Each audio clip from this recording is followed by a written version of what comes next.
Ekonomija je život i dinamika i vidimo ovde u Termoproduktu kako Srbija uz podršku naše dijaspore sa vrednim ljudima ovde u Sremskoj Mitrovici možemo da napravimo izolacione proizvode koje se skoro u potpunosti izvoze u Austriju i u Nemačku. I to je jedno tržište budućnosti. Ovo su veoma strogi uslovi koje moraju svi koji grade na zapadu da ispunjavaju. Nova tehnika i dobro je što se taj proizvod danas proizvodi u Srbiji. Veoma sam bio zadovoljan što sam čuo da obrt poslovanja u ovim kriznim vremenima će biti dupliran ove godine i da podrška države je bila bitna za počinjanje ovog posla i da se predviđa širenje ovog postrojenja. Tako da Srbija je zemlja gde će se proizvoditi, privređivati.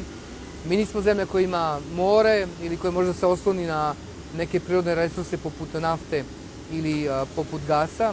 Mi svakog dana moramo da radimo i da zaradimo za našu budućnost i srećan sam što sam na primjeru ove firme, preduzetničke firme, koja uopšte se ne libi od toga da ide na najzahtevnija tržišta poput Nemačke i Austrije, možemo da pokažemo da smo u stanju da budemo konkurentni. Ja im želim puno uspeha i u budućnosti.